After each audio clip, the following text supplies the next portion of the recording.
All right, welcome. Today, we are going to crack open the microscopic world of electronics.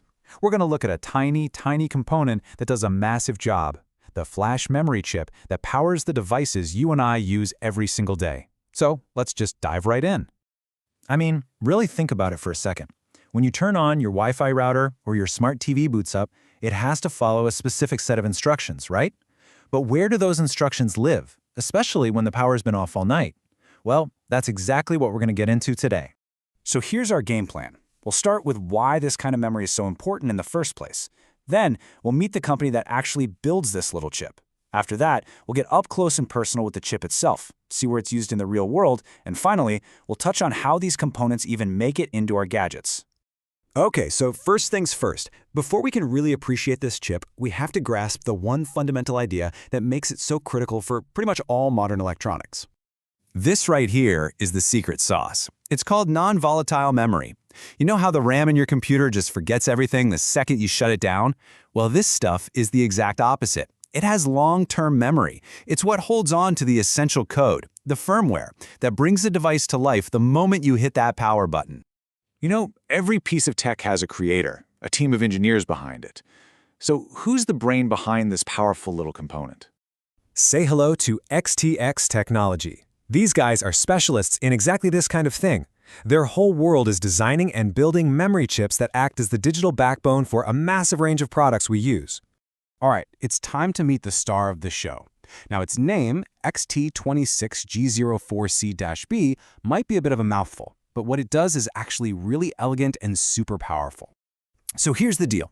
The XT26G04CB is basically a high-density storage solution. It's a specific type of memory called SPI NAND Flash. Now, you don't need to get bogged down in the name. Just think of it as a tiny, super fast, and really durable digital vault for information.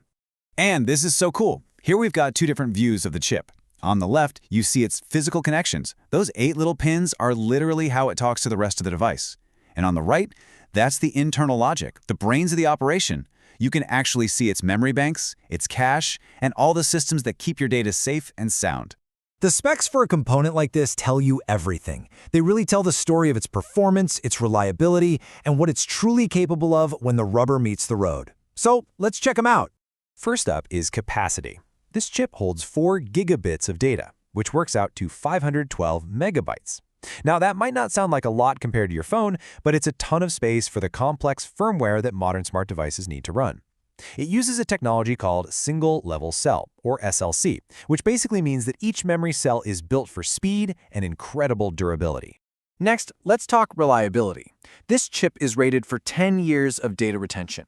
Think about that for a second. The critical boot-up code stored on this thing will stay perfectly intact for at least a decade, even if it's sitting on a shelf with no power at all.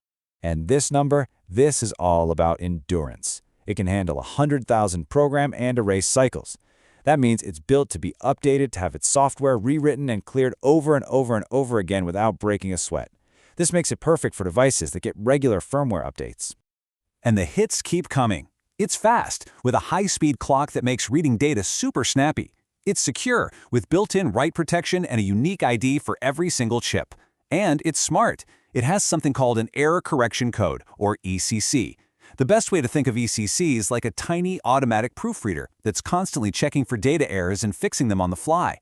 And all of this is crammed into a package that's just 8 by 6 millimeters. It's tiny. So how does it get all that data in and out so quickly? Well, it uses a clever system called SPI, which stands for Serial Peripheral Interface. The easiest way to picture it is like a highway for data. Standard SPI gives you 1 lane. Dual SPI opens up a 2nd lane, doubling your speed. And Quad SPI, that gives you 4 lanes, letting data absolutely fly back and forth. This flexibility is a huge deal for engineers designing a product. Okay, so we've seen the specs, and we know what it can do on paper.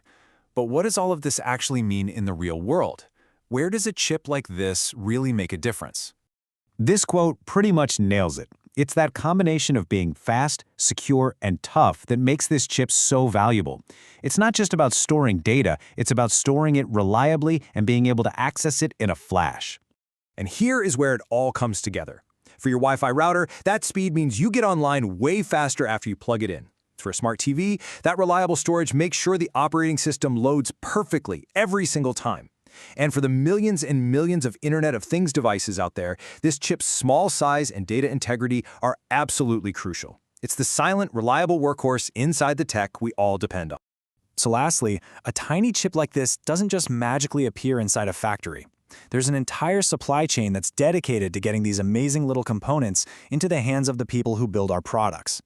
And that's where companies like eBetter Company Limited come in. They are the essential bridge between the chipmaker, XTX, and the companies that are building the final products you go out and buy.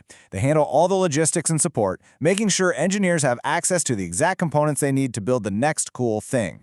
So, as we wrap up, I want to leave you with this thought. We've just looked at one incredible little chip, but this technology is always moving forward, always getting better. As these tiny digital vaults get even smaller, even faster, and even more resilient, what new kinds of devices will they make possible? What new capabilities will they unlock? The future is going to be pretty exciting to watch. Thanks for joining me.